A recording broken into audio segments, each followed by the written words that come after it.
Welcome to Transforming Lives with Dr. Liya. Dr. Liya is an author, Bible-believing ordained minister of the gospel, entrepreneur, life coach, medical doctor, mentor, mother, strategy policy analyst, and visionary leader. In this podcast, she discusses her book, Transform to Transform Zambia.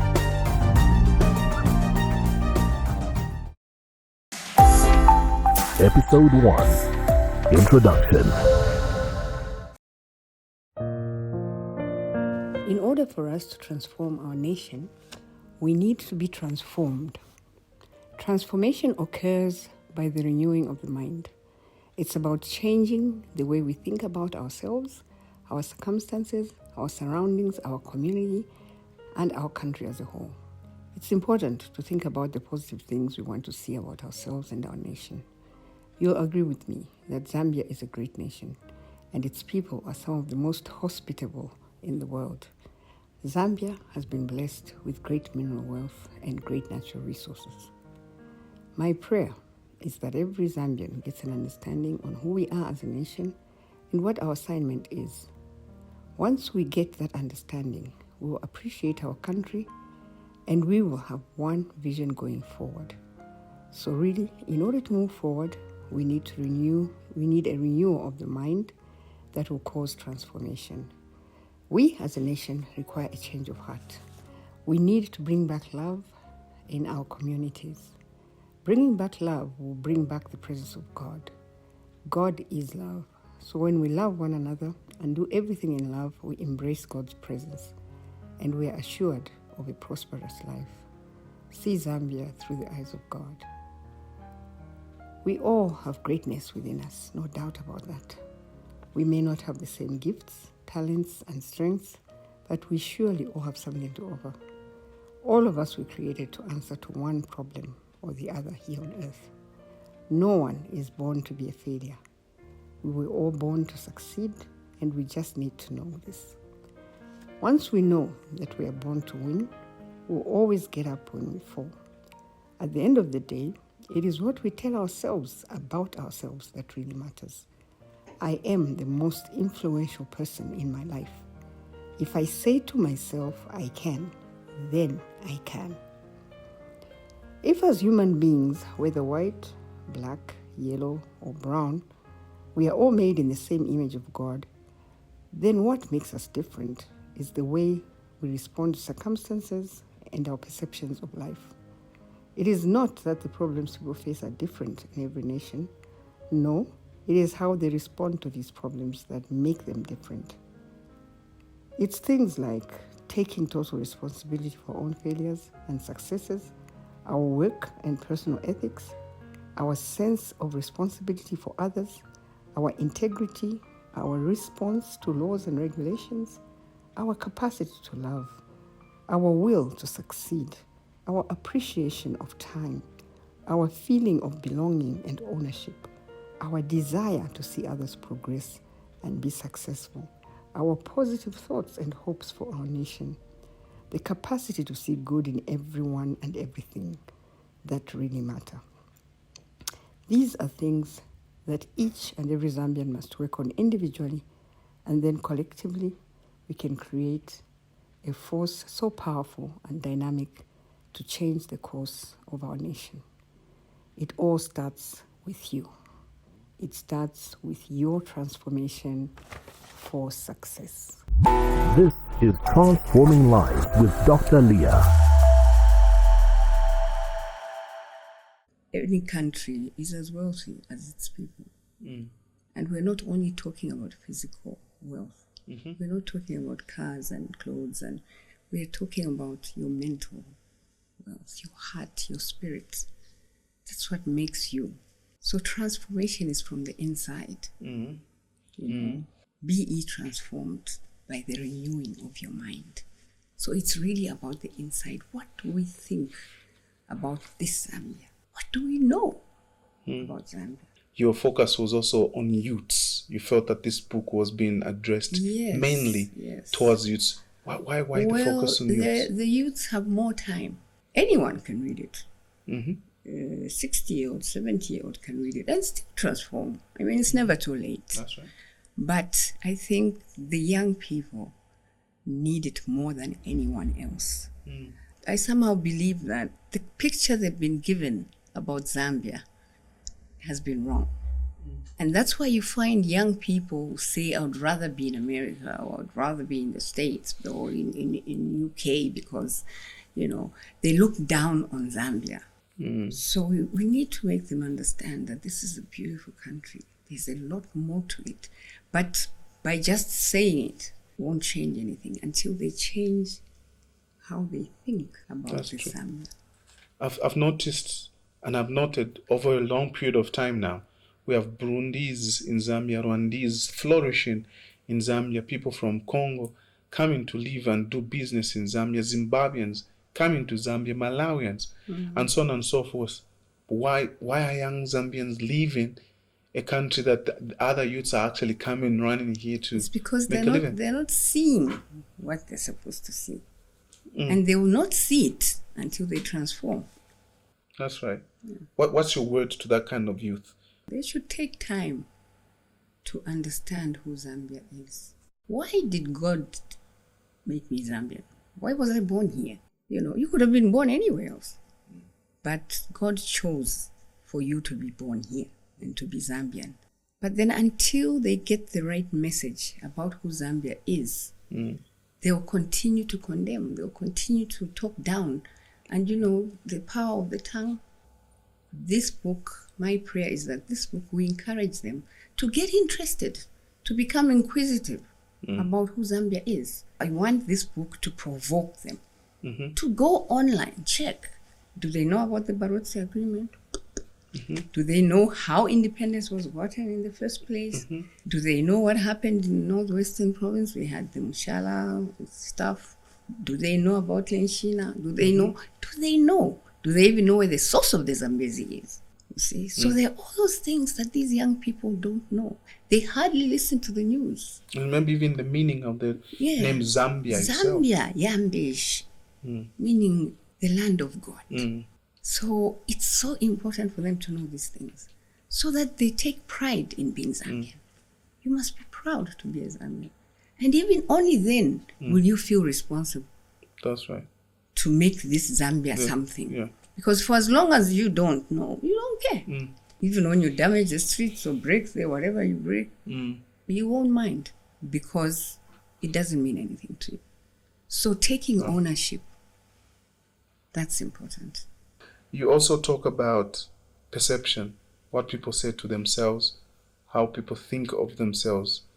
And do you think that a lot of our young people have a low self-esteem and that translates to how stagnant our country is? Exactly. Because you see, what you say to yourself is the most important thing.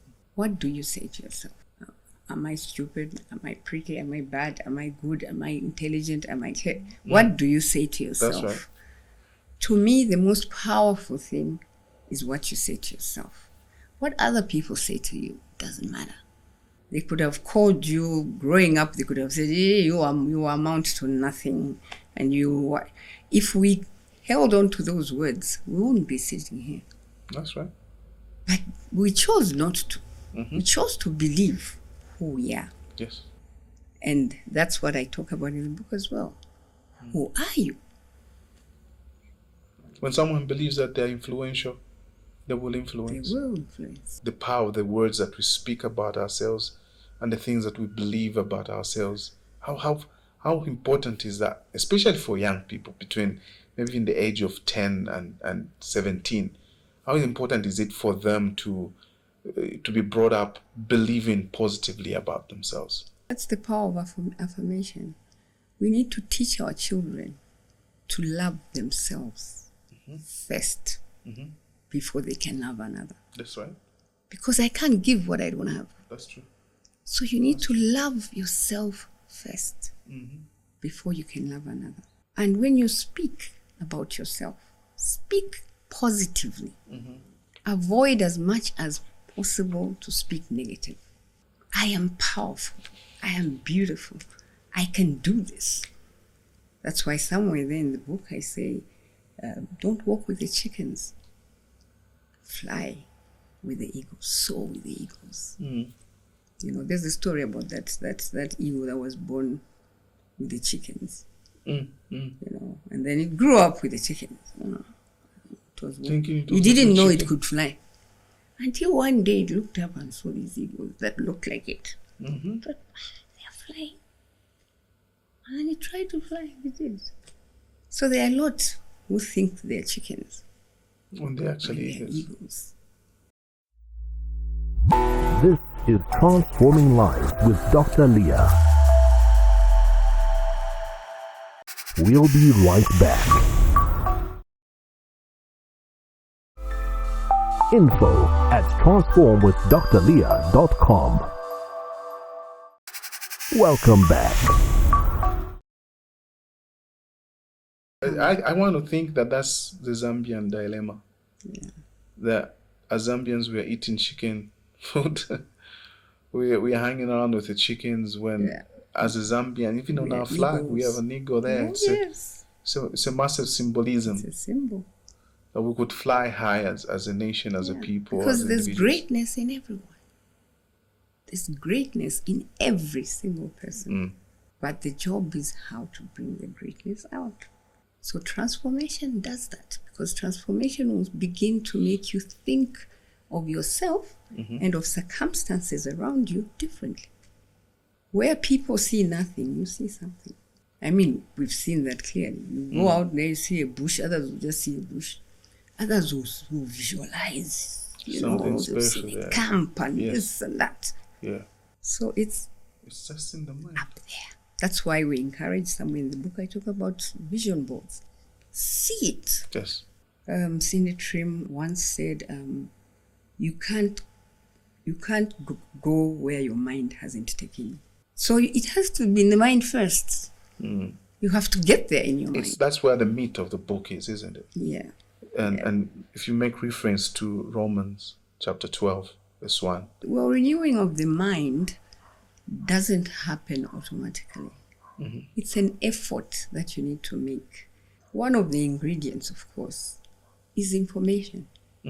But unfortunately, nowadays, our children are feeding on the wrong information instead of feeding on the right information. So if you are influenced positively, you listen to the right information, your mind will change. Remember, we have a subconscious. A lot of what we hear, we say, we do, is hidden in the subconscious. And that is what then manifests. The Bible says, as a man thinketh, so is he. So if I'm going to bed, and especially when you're going to bed, meditate on something good. Fill yourself with love.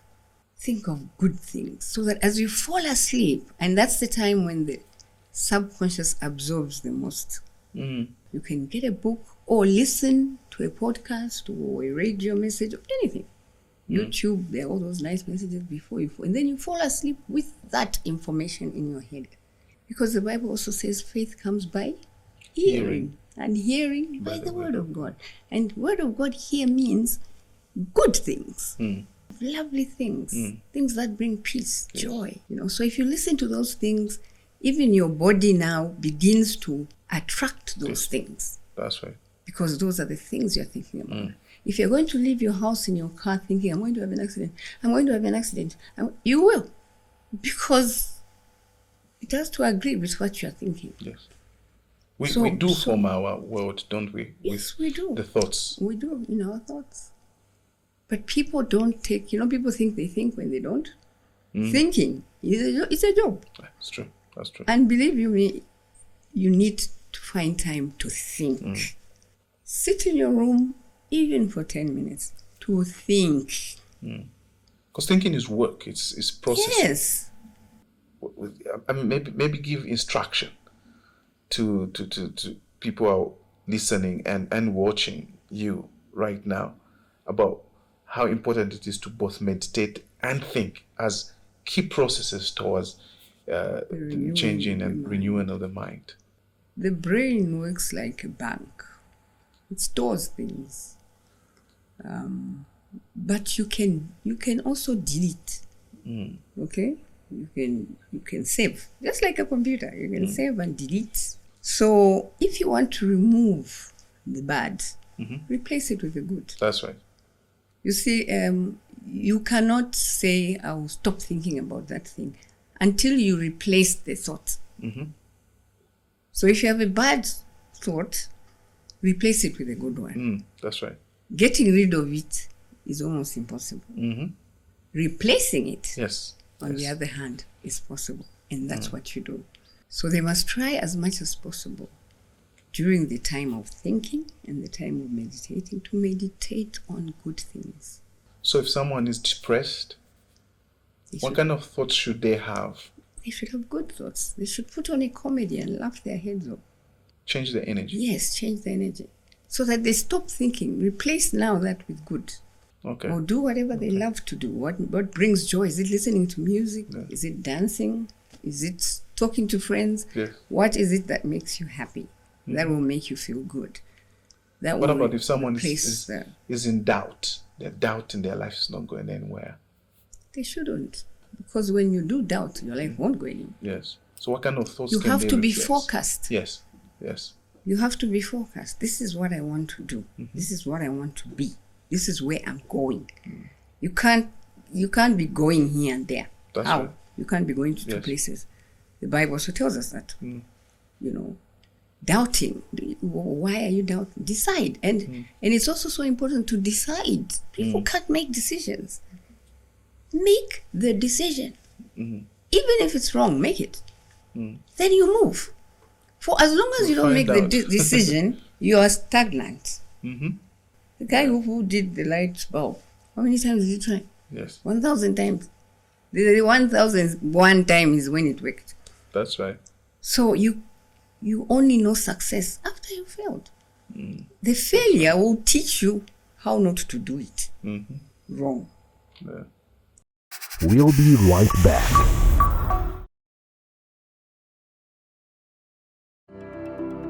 Do not conform any longer to the pattern of this world, but be transformed by the renewing of your mind. Welcome back. If someone is in a place they don't want to be, how do they get to the place where they want should to be, be. or the place they would like to be? First of all, they need to know who they are. They need to know why they exist.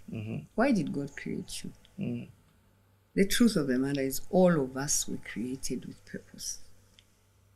Okay? We need each other. It's a big jigsaw puzzle. That's right. And this jigsaw puzzle, each piece must lead to the other. Yes. A lot of people are sitting and not doing what they should be doing, delaying others. Because you have to become for the other to become. So first of all, you need to know, who am I? What am I doing here? But that's a question that is not answered in most churches.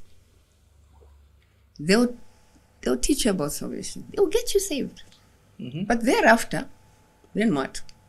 Speak in tongues. Yeah, speak in tongues, and then what? Tell me who I am. And then guide me and help me become. Okay, so it's important, first of all, to know who you are. I talk about also knowing where you're from. Where are you from? A lot of young people don't think it's important to know whether the father was from Pika or whether they're not interested. But it's very, very important. Where are you from? Because before you start a journey, you have to know where you're coming from, where you're going, and where you will stop. Because if you don't know you're going to Ndola, you will bypass Ndola and end up in Solwezi. Sometimes your name. What does your name mean? Why did they name you that? If your parents are still alive, ask them. Why did you call me this? Find out the meaning. And if it's a negative thing, then change it. Why would you call yourself Mavuto? Really? So those are the kinds of things that I think and I hope people will do when they've read the book. And then actually plan their lives. You have to plan. If you don't plan, you plan to fail. They're personal. You can have a personal plan. Talking about first your career. What do I want to be? Your family, your other relationships, your wealth. How are you going to create your wealth? That's right. You put everything together and write a plan. 5-year plan, 6-year plan, 10-year plan. So that you are guided by something. That's right. So if someone doesn't like where they are, the first place to start is self-discovery, understanding what their life is about, who they are. We are all where we are because of the choices we made yesterday. So all you need to do Start is change your decisions. Talk to a woman who's broke and can't feed her kids and so on and so forth, and doesn't believe that there's a way out. How can we light that candle in her mind and bring her to a place where she can say, oh, actually there is a way out? It must start with the way she thinks about herself. Because if she's going to sit there and think she's worth nothing and she can't do anything, so shall it be. So she must first begin to think, I can do this. I can become. A lot of times we shy away from showing our power, showing who we really are, because we are afraid that maybe somebody will feel bad about it. Who cares? God gave you that so that you become, to allow others to become. So this same lady can be a testimony tomorrow for many others who were in her shoes. And if she doesn't start changing the thinking, she's delaying change. other people. Exactly. There's so many We are waiting. responsible for others. Yes. It's like a shadow. When you're standing, you have that shadow. So in that shadow, there are millions of people. Okay, so what can people expect from this series of podcasts on this book, Transform Zambia? What can listeners and viewers on so many platforms, what can they expect? Well, first of all, let me say this. The book is called Transform Zambia. But it can be read by anyone who seeks to transform their lives. So in that, as we go on in the series, we're going to talk about different things. We're going to talk about accountability. We're going to talk about responsibility. We're also going to talk about a SWOT analysis of your life. We're also going to talk about purpose. What's purpose? How do I find purpose? And then, of course, a few other things. I talk about love in the end, because love is the greatest of all. God is love. And without love, we can't do anything. It's everything that you do in love that brings out a harvest. That's true. I can give in church billions if I'm not giving in love. And that's where the problem is. That's right. So I'm hoping that there's a lot, of course, in between the lines that I could have said. The book could have been bigger than that. But I think that little bit for me, like I said earlier, should motivate a person to search and begin to read more books. 95. Just to magnify what is in there. www.transformwithdrliya.com